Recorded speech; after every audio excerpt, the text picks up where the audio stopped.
Divine Principle, Part 2, Restoration, Chapter 5, the period of preparation for the second advent of the Messiah. The period of preparation for the second advent of the Messiah was the 400-year period from the Protestant Reformation in 1517 to the end of the World War I in 1918. The character of this period was already summarized in comparison with the parallel period of preparation for the advent of the Messiah, but a more detailed examination will be made here. With respect to the providence of restoration, this period is divided into three periods: the period of the Reformation, the period of religious and ideological conflicts, and the period of the maturation of politics, economy, and ideology. Section 1. The period of the Reformation, from 1517 to 1648. The 130-year period of the Reformation began in 1517 when Martin Luther raised the banner of the Protestant Reformation in Germany and lasted until the wars of religion were settled by the Treaty of Westphalia in 1648. The character of this period was shaped by the Renaissance and the Reformation, both products of medieval feudal society. When the purpose of God's providence through medieval society was not fulfilled, the direction of providential history shifted, and God worked to establish anew the foundation for the second advent of the Messiah through the Renaissance and the Reformation. Therefore, we cannot understand the nature of this period without studying these two events. Let's begin by looking back at medieval society and examining what influences it exerted upon the original nature of the people of that age, which led them to embark upon the Renaissance and the Protestant Reformation. In the late Middle Ages, man's original mind was repressed, its free development blocked by the social environment of feudalism and the secularization and corruption of the Roman Church. Faith is the path each person must walk in search of God. Faith should be nurtured through a direct vertical relationship with God and each individual. Yet in that age, the papacy and the clergy, with their rituals and dogmas, constrained the people's devotional life. Moreover, the rigid social stratification of feudalism did not allow for religious freedom. Meanwhile, religious offices were bought and sold. Bishops and priests often exploited their offices to lead lives of luxury and decadence. As a consequence, the papacy lost its sanctity and became no different from other institutions of worldly power. It lost the ability to guide the spiritual lives of the people. In this way, the social environment of the late Middle Ages blocked the path through which the original nature of the people could be restored. Fettered by such circumstances, medieval Europeans were prompted by the impulses of their innermost hearts to break down their social environment to open the way for the restoration of their original nature. Our original nature may be divided into two aspects, internal and external. Let's examine this with reference to the principle of creation. As a substantial object partners to God in image, we resonate with His dual characteristics and bear the likeness of His original internal character, nature, and original external form. The give and take between our internal nature and external form is the basis upon which we exist and thrive. Accordingly, our original nature seeks to fulfill two types of desires, internal and external. When God conducts the providence to restore us, He accommodates these two pursuits of our original nature. God created the physical self of the first human beings before creating their spiritual self. Accordingly, in the providence of restoration, God recreates us by restoring the first what is external and then what is internal. It was explained earlier that we fallen people can make the substantial offering, which is internal, only after successfully completing the symbolic offering, which is external. After these are achieved, we establish the foundation for the Messiah, which is even more internal. The process of restoring fallen people's relationship to God has also progressed from external to internal. God first restored people to the position of servant of servants in the period prior to the Old Testament age by having them offer sacrifices. Next, He restored people to the position of servants in the Old Testament age through the Mosaic Law. In the New Testament age, God has restored us to the position of adopted children through our faith. Finally, in the completed Testament age, He will restore us to the position of true children through heart. In the same way, God first worked to restore our external social environment through science and then worked to restore our spirituality through religion. In the order of creation, angels who are external were created before people, who are internal. In restoration, God first raises up the angelic world, which is external, and mobilizes it for restoring the external physical world, centering on the human body, and then the internal spiritual world, the internal spirit world centering on the human spirit. Medieval Europeans were to restore their original God-given nature by first severing their ties to Satan, who had defiled the society when the papacy failed its internal responsibility to restore the foundation of faith and sank into immorality. As people pursued the recovery of the internal and external aspects of their original nature, the thought of the age branched out into two movements to recover the heritage of the past, which we distinguish in relative terms as Abel type and Cain type. The Cain type movement began as a revival of Hellenism, the culture and philosophy of ancient Greece and Rome. It gave rise to the Renaissance, whose core value was humanism. The Abel type movement began as a revival of the Hebraic heritage of Israel and the early Christian church. It gave rise to the Protestant Reformation, whose core value was faith in God. The trends of Hebraism and Hellenism had formed long ago and had encountered each other several times in the course of prior history. From 2,000 years before Christ, the Minoan civilization flourished on the island of Crete, succeeded by the Mycenaean civilization on the Greek mainland. By the 11th century, these civilizations had created a Cain-type Hellenic civilization, whose guiding ideology was humanism. Around the same time in the Near East, the Abel-type Hebraic civilization was born, with Jewish monotheism as its guiding ideology. This was a period of the United Kingdom. Had the kings of Israel in that period laid the foundation for the Messiah and received him, this flourishing Hebraic civilization could have assimilated the waning Hellenic civilization to form one worldwide civilization. However, when the kings failed to fulfill the will of God, this dispensation was not accomplished. Instead, after the Jews were taken into exile in Babylon, they returned only to be put under subjection to the Greeks in 333 BC, and then to Rome in 63 BC. Thus, during the centuries leading up to and including Jesus' time, Hebraism was placed under the dominion of Hellenism. Had the Jewish people honored Jesus and united under him, the Roman Empire would have become the Messianic kingdom under the reign of Christ. Hebraism then would have assimilated Hellenism to form one worldwide Hebraic civilization. Instead, when Jesus was rejected and his providence was frustrated, Hebraism remained under subjection to Hellenism. In 313, Emperor Constantine officially recognized Christianity by the Edict of Milan. From that time on, Hebraism gradually began to overcome Hellenism. By the beginning of the 8th century, it had formed two civilizations, Eastern Orthodoxy and Roman Catholic Christianity. Had the popes and emperors who were responsible for restoring the foundation of faith in the Carolingian period not become faithless, the foundation for the second advent of the Messiah would have been established at that time. Hebraism would have completely assimilated Hellenism to form one worldwide civilization. Instead, their faithlessness and immorality allowed Satan to corrupt the guiding medieval ideology, which is founded upon Hebraism. As a consequence, God had to conduct a new dispensation for the separation of Satan. Just as God had divided fallen Adam into Cain and Abel to separate Satan, God divided the prevailing ideology of the Middle Ages into two trends of thought, the movements to revive Cain-type Hellenism and Abel-type Hebraism. These bore fruit in the Renaissance and the Reformation, respectively.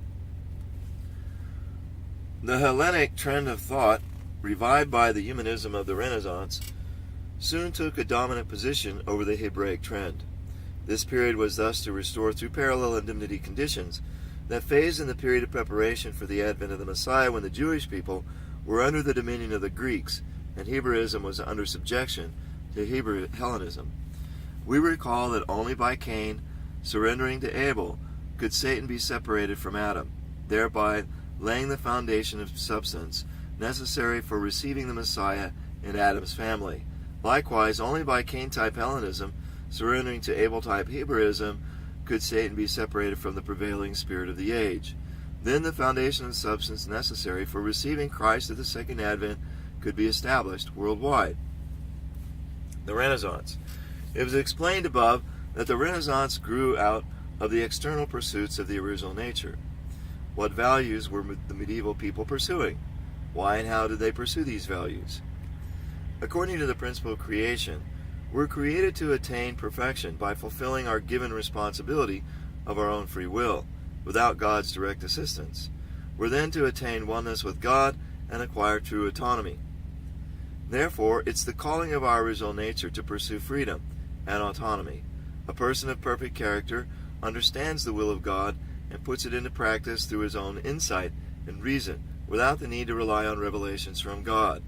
Hence, it's only natural that we pursue reason and understanding. We also are endowed with the God-given right to master the natural world, to tame and cultivate it in order to create a pleasant living environment, by investigating the hidden laws of nature through science. Hence, we value the natural world, pursue science, and esteem the practical life. In medieval feudal society, the original human nature had long been repressed. Hence, people were all the more ardent in their pursuit of these values, which arose from the external promptings of their original nature. They began to probe into the classical heritage of the Hellenism, which they imported from the Muslims as a result of expanded contacts with the East after the Crusades. The classical Greeks and Romans had pursued the external aspirations of the original human nature. They valued freedom, autonomy, reason, the natural world, and the practical life. They developed the sciences to a considerable degree, since these were in full accord with the desire of the original nature in medieval man. The movement to revive the ancient heritage of Hellenism caught fire. Renaissance humanism thus rose to prominence. The Renaissance came to life in the 14th century Italy, which was the center of the study of classical Hellenic heritage. Though it began as a movement imitating the thought and life of ancient Greece and Rome, it soon developed into a wider movement which transformed the medieval way of life. It expanded beyond the sphere of culture to encompass every aspect of society, including politics, economic life, and religion. In fact, it became the external driving force for the construction of the modern world. The Reformation. The providence of restoration, centering on the medieval papacy, did not bear fruit due to the secularization and decadence of the church leadership. Consequently, as the people advocated humanism, they also rebelled against the ritualism and the rules of the church, which were constraining their free devotion. They fought against the stratified feudal system and papal authority, which deprived them of autonomy. They protested against the medieval view that faith required unquestioning obedience to the dictates of the church in all areas of life, which denied them the right to worship God according to the dictates of conscience, based on their own reading of the Bible. They also questioned the otherworldly and aesthetic monastic ideal which devalued the natural world, science, and the practical affairs of life. Out of these grievances, many medieval Christians revolted against the rule of the papacy. Accordingly, as medieval Europeans sought to realize the external aspirations of their original nature, they also began to pursue its repressed internal aspirations. They called for the revival of the spirit of early Christianity, when believers zealously lived for the will of God, guided by the words of Jesus and the apostles. This medieval movement to revive Hebraism began with John Wycliffe, a professor of theology at Oxford University, who translated the Bible into English. He asserted that neither the papacy nor the priesthood could determine the standard of faith, but only the Bible itself. Demonstrating that many of the dogmas, ceremonies, and rules of the church had no basis in Scripture, he denounced the priesthood for its decadence, exploitation of the people, and abuse of power. The Protestant Reformation thus had roots in 14th century England, when papal dignity was at a low point. Similar movements for reform also arose in 15th century Bohemia and Italy, but they were crushed and their leaders executed. To raise funds to build St. Peter's Basilica, Pope Leo X began selling indulgences, which Catholic doctrine affirmed would remit the penalty for sin due in the next life. When this indulgence was proclaimed in Germany in 1517, a movement to protest this abuse ignited a fuse, which exploded in the Protestant Reformation under the leadership of Martin Luther from 1483 to 1546. A professor of philosophy, a professor of biblical theology at the University of Wittenberg. The flames of the Reformation grew strong and soon spread to Switzerland under the leadership of Huldrych Zwingli, to France, as led by John Calvin, and into such nations as England and the Netherlands. The wars of religion, which swirled around the Protestant movements, continued for more than 100 years until 1648, when the Treaty of Westphalia ended with the 30 Years' War. Protestantism triumphed in Northern Europe, while among the peoples of Southern Europe, the Roman Catholic Church solidified its influence. The 30 Years' War between Protestants and Catholics was fought on the soil of Germany. However, this conflict was not simply a religious war. More than that, it was a civil and political conflict to decide the fate of the German states. The Treaty of Westphalia, which concluded this war, was both a religious settlement which established an accommodation between the Protestants and Catholics, and a political settlement which resolved internal territorial disputes among such nations as Austria, France, Sweden, and Spain. Section 2. The period of religious and ideological conflicts, 1648 to 1789. The period of religious and ideological conflicts refers to the 140 years beginning with the secure establishment of Protestantism at the Treaty of Westphalia in 1648 and ending with the French Revolution in 1789.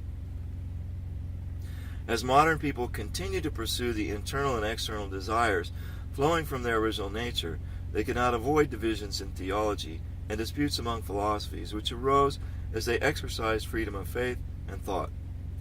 As previously discussed, God has worked his providence of restoration throughout the course of history by repeatedly separating those representing Abel from those representing Cain, from the individual level to the world level. In the last days, this fallen world is divided into the Cain-type communist world and the Abel-type democratic world. Just as the foundation of substance could have been laid in Adam's family had Cain surrendered to Abel and obeyed him, in the last days, the Cain-type world is to surrender to the Abel-type world to establish the worldwide foundation of substance. This is necessary before we can receive Christ at the second advent and realize the unified world, and for this to happen, the two views of life which would later mature into these two worlds had to be developed in this period. The Cain-type view of life. The pursuit of the external aspects of the original nature first aroused a movement to revive the ancient heritage of Hellenism and gave birth to the humanism of the Renaissance. Renaissance humanism opposed medieval culture by elevating the dignity of human beings and the value of the natural world over the devotion to God and religious dedication. The medieval mind had prized obedience to God while belittling the natural world and regarding the human body as base and even sinful. The Renaissance established a new perspective on life, one which exalted the value of human beings and nature and sought to understand them through reason and experience, logic and experiment. Spurred by the progress of natural science, this view of life gave rise to two major schools of modern philosophy: rationalism, based on the deductive method, and empiricism, based on the inductive method of reasoning. Rationalism, founded by the French philosopher René Descartes, maintained that the investigation of truth can be founded only on man's innate reason. After doubting every truth received from history and tradition, Descartes was left with only his reason, as expressed in the proposition, "I think, therefore I am." From this first principle, he used the deductive method to affirm knowledge about the external world. Although Descartes accepted and even tried to prove the existence of God based on reason, later rationalists ended up doubting or even denying God's existence. The English philosopher Francis Bacon founded empiricism, which held that truth can be investigated only through one's experience. This school asserted that the human mind is like a blank sheet of paper, tabula rasa.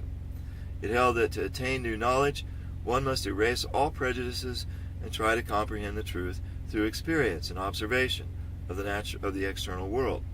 Rationalism, which valued human reason while turning away from God, and empiricism, which prized human experience and experimental science, both did away with mysticism and superstition. Whether by using reason or empirical observation to guide human life, they both tended to divorce human beings and the natural world from God. The Renaissance launched these two currents of thoughts, which were rooted in humanism. Instead of facilitating the internal inclination to seek God, it gave birth to a view of life which encouraged people to follow only external pursuits. This blocked their path to God and led them toward Satan's realm, and for this reason it's called the Cain-type view of life. By the turn of the 18th century, the Kane-type view of life had broken down the verities enshrined by history and tradition.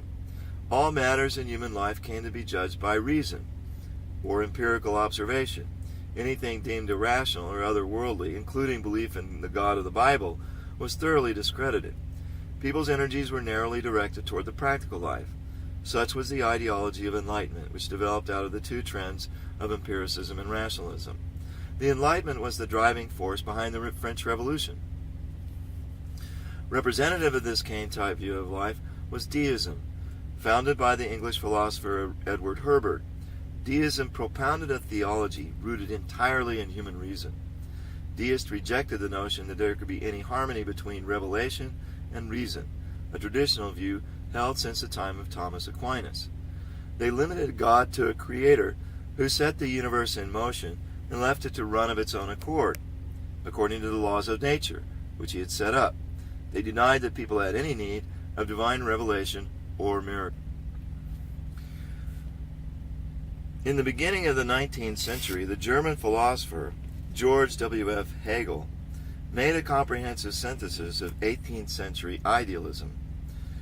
However, many of the followers of Hegel were influenced by the atheism and materialism of the French Enlightenment and propounded the school of left-wing Hegelianism, which turned the logic of Hegel's dialectic on its head. David F. Strauss, D.F. Strauss, a left Hegelian, wrote The Life of Jesus, which denied the Bible's accounts of Jesus' miracles as fabrications by his credulous followers. Ludwig Feuerbach argued in The Essence of Christianity that God was nothing other than the projection of people's inward psychological nature. Their arguments became foundational for modern atheism and materialism. Karl Marx and Friedrich Engels systematized the logic of the left-wing Hegelians as dialectical materialism. They were influenced by Strauss and Feuerbach and also by French socialism. They combined dialectical materialism with atheism and socialism to create the ideology of communism. In this way, the Kane-type view of life, which budded after the Renaissance and grew through the Enlightenment into atheism and materialism, matured into the godless ideology of Marxism, which became the cornerstone of the communist world of today. The Abel-type view of life. Some people regard the progress of history from the medieval to the modern world as a process which has alienated people from God and religion. This is because they view history according to the Kane-type view of life. The original nature, however, not only pursues external values, it also seeks internal values. As medieval people were prompted by their original nature to pursue internal values, a movement arose to revive Hebraism, which bore fruit in the Protestant Reformation. The Reformation spawned philosophies and religious teachings which developed a multidimensional view of life, seeking to realize the God-given original nature of human beings. We call this the Abel-type view of life. Even as Kane-type view of life led away from God and faith, the Abel-type view of life guided modern people to seek God in a deeper and more thoughtful way. The German philosopher Immanuel Kant analyzed philosophically the internal and external pursuits of the original nature, thus pioneering the Abel-type view of life in the philosophical sphere. In his critical philosophy, he assimilated the conflicting theories of empiricism and rationalism. According to Kant, our various sensations occur by contact with external objects. These alone may give us the contents of cognition, but cannot actualize the cognition itself.